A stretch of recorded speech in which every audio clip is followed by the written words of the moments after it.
Okie doke, 6 signs your relationship with food is healing. No, of course, this is not an exact science. Who's to say what a good relationship with food should look like anyway?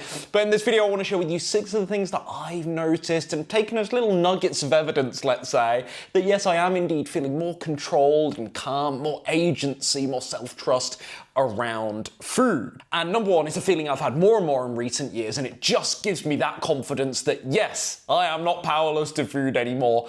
During a day at home, I will suddenly realize, oh my goodness, I haven't eaten in like 5 hours. Like, I suddenly realize that I haven't thought about food. I suddenly remember, oh, food is a thing and sometimes I need that too.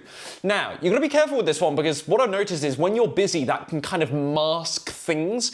It can kind of suggest that, oh, I'm doing really well with this emotional eating thing. No, you're just so in flow state, you're so busy that naturally you don't think about food, and it's not really a litmus test, it's not really a stress test for how strong and solid your relationship with food is. So, gotta be a bit careful with this one, but this is why at home, I stress like this is during a day at home. I don't mean when I'm out and about. When I'm at home with all the food triggers at home, especially if I've got guests or I'm staying with family, so I've gone back to the UK, I'm staying in their house, and there is genuine food triggers because my place is well managed, obviously. There's genuine food triggers, and I go home and I'm not thinking about food all the time. Hey, that's really good. For me anyway, versus years ago, when I'd just be milling around like back and forth between the kitchen, this constant internal negotiation about should I, shouldn't I, etc, etc. That's really good. But like I say, this is kind of only fairly tested when you're not having such a busy day. So when you're having a chilled, relaxed day, if you notice, oh, there's large periods of the day where I don't think about food that much anymore, I actually think this is quite strong evidence that you are separating from that attachment, that neediness, that use of I need to eat as engagement, as something to do, to keep myself stimulated. It's a really good sign, I think, that you've started to disassociate from that. The second thing, actually for me, this happened really early on in my weight loss journey. I think before I started to lose weight, I didn't really understand this point.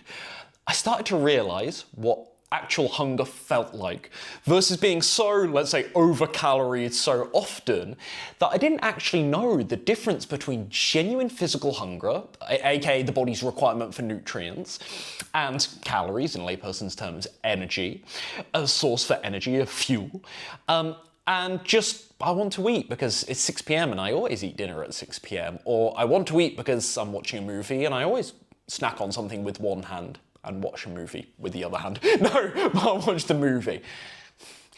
The habitual use of food at certain times of the day or during certain activities, that association being so strong that I couldn't actually stop and ask myself, it sounds so easy and obvious, but I couldn't actually stop and ask myself, hey, do I actually need food right now? Do I actually need these nutrients? Do I actually need calories right now? Do I really, really need energy?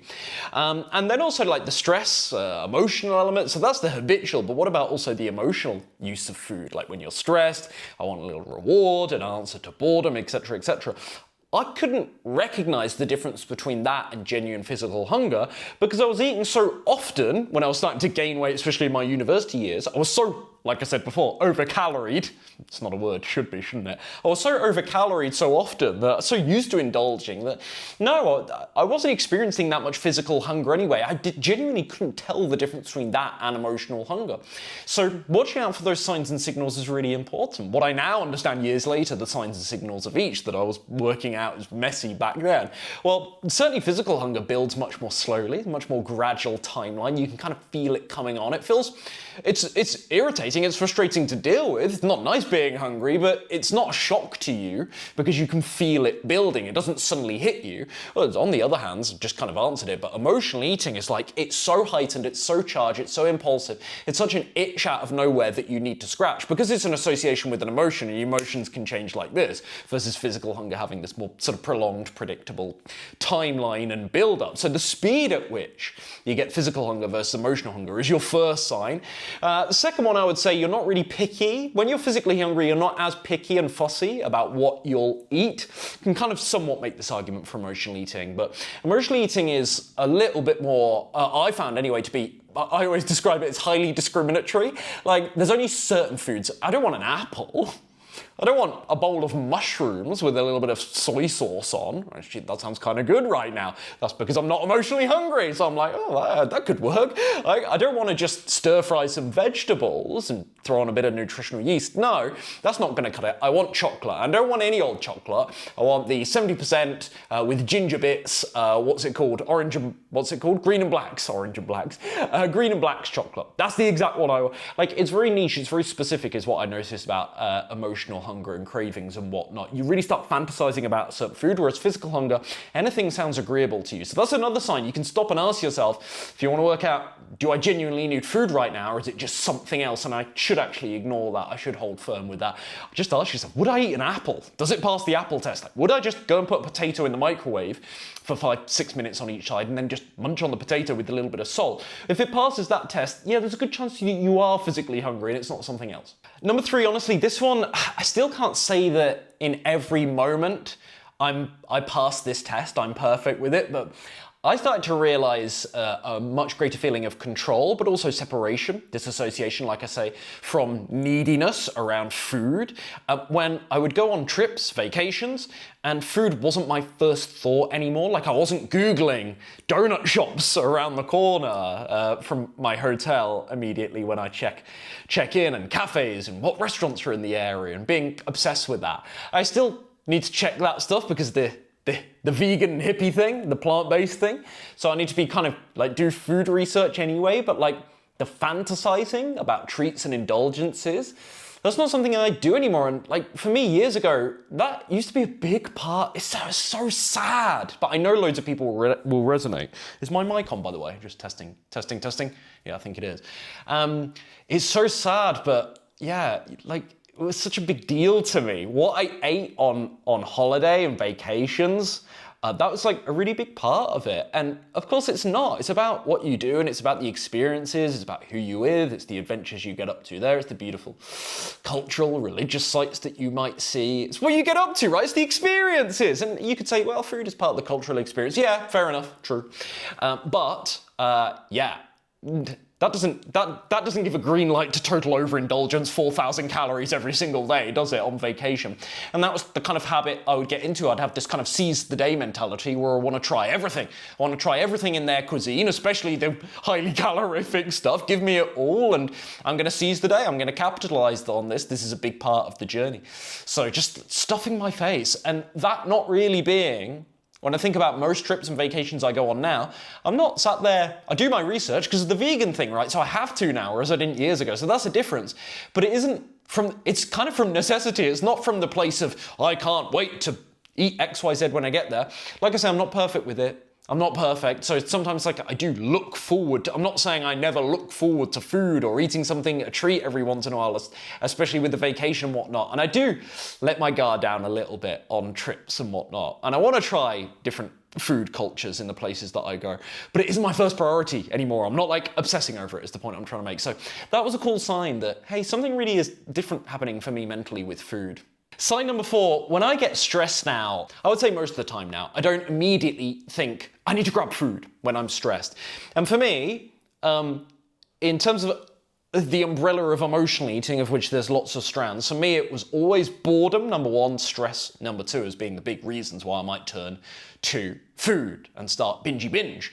But with stress in particular, I think where I notice big breakthroughs with that is, like now when I get really, really stressed, I honestly don't most of the time like itch in my seat and think, where's the nearest almond croissant? And I used to really bad. I used to I'm out, go to the nearest store. I remember in my old job going and buying like this big pack of bourbon biscuits. Shout out, fellow Brits will know what these are. I don't know if anyone knows what bourbon biscuits are. To be honest, they're awful. They're awful. But they're not like a nice speciality or anything too exotic. They're cheap as chips biscuits. Like probably 1,000 calories, 1,200 calories? I don't know, 1,500 calories. It doesn't really matter at that point, does it? It's way too much. And I would just eat the whole thing. And I might trick myself that I was doing it in bits and do one row at a time, but like within an hour, the whole thing's gone. And that was just like a default for me for so long. Like even if I had a stressful day and I avoided the first stress trigger and suppressed it, like I still kind of in the back of my mind knew, hey, I'm gonna go and get those bourbon biscuits. Like I knew that was gonna come. So whether it was bourbon biscuits, I'm just talking about one phase. I've had many food soothing tools over the years, many binge foods of choice, but that was that particular one in that particular job. It's funny how you get so attached to a certain food in a certain heightened charged emotion. But again, that's the highly discriminatory nature of emotional eating. You get obsessed with like one thing and it might go through phases, but I was on the bourbon biscuits for ages. But yeah, now I don't even know what my stress soothing food is. Again, good sign in itself. But yeah, it's not my first thought anymore. I'm annoyed and I'm irritated by the thing that's stressing me and I want to fix that. And that should be the priority, right? That feeling of stress, it's the alertness, it sends you into the heightened charged state to be aware of the big threat. And so good, I want to feel, like I'm glad. It's not pleasant, but I'm glad my body releases cortisol when it needs to get me to focus on something. Instead of now turning to, well, it was doing that before, but that was so uncomfortable for me that I needed the bourbon biscuits as the itch to scratch. Now, take it on the chin. So again, this is another thing, like I'm not perfect with this. I still emotionally eat sometimes. I still eat when I'm not hungry sometimes because I can't deal with the boredom, the stress in that given moment. But it's way less than previously. And I do notice most of the time I'm stressed now. Oh yeah, I'm not really thinking about food. And that is a big change. Number 5 is kind of hard because I watched my standards around food and beliefs around food change a lot in many iterations over the years. But one thing that is very, very obvious to me nowadays is I say no, not only way more often, but way more happily with way less resistance than I ever used to. So just that no factor, that no thank you very much, I'm doing my thing, I'm not gonna have that. Whether it's to myself or it's to someone offering me something, I do say no, like all the time now. And there's no FOMO. Or very little. I can't say no FOMO. I'm not perfect, but there's not much FOMO. There's not much feeling of sacrifice around that no anymore. If it feels like you are starting to turn down more food offers, whether it's, again, your own negotiation or someone is literally offering you some food. If you're saying no to those moments and that feels more often than you're saying yes, or it feels more often than you used to say no, that's probably a good sign that there's some really decent relationship with food change, really productive relationship with food change happening there. And especially if you don't mind saying no, because I think this is the first paradigm you come to. I'm saying no, but it's brutal. And there's withdrawal symptoms, then there is the psychosomatic, the psychological feelings of sacrifice, fear of missing out, etc., involved in the saying no. But ultimately you are maybe suppressing the default desire to say yes to the thing. And that's kind of step number 1 that beginners have to go through. The beautiful thing is you then arrive at the next paradigm, like you graduate to this level where you're saying no and it is actually okay. It's not work to say no, you genuinely don't want the bacon. You genuinely don't want the Ben & Jerry's ice cream. You don't want that slice of pizza. And you actually mean it. You're like, no thanks. And it's not, no thanks, but I want it, but I'm clasping my own hand away. It's, no, I'm cool, I'm chilled, thank you. And finally, sign number 6, perhaps the hardest to master, and the one that really has only something I feel truly great agency over in recent years. When I do choose to consciously indulge in a treat in something, it doesn't turn into the slippery slope anymore. That feeling of I can have that one thing, go off plan, but then come back to my normal meals without some like crazy, oh, I want to do that again, give me it the next day, or the whole day's a total write-off. That kind of recovery ability after one indulgence, that is definitely something that has started appearing to me in recent years and feels freaking awesome because, again, to divide this into paradigms, like the first step might be you have to abstain, you have to get all of this stuff that you're highly addicted to, you're so used to, out of your regular, frequent diet, lose your attachment, your associations with it. Step number 2 is, level number 2 is that real world for the rest of your life? Maybe not. So how can I have these things but do so sensibly? And it's taken me a very long time to graduate from level 1 to maybe level 2 in this regard, but now, most of the time, I can get back on track with not that much resistance. And to me, that is pretty compelling evidence there's really something very, very different fundamentally in how I consciously and subconsciously, unconsciously think about food. My feelings, my beliefs around food nowadays, my standards around food nowadays versus years ago. Please don't take this as gospel. If you are not seeing these things, it doesn't mean your relationship with food isn't improving, if that makes sense. And if you are seeing some of these things, it still doesn't necessarily guarantee your relationship with food is improving.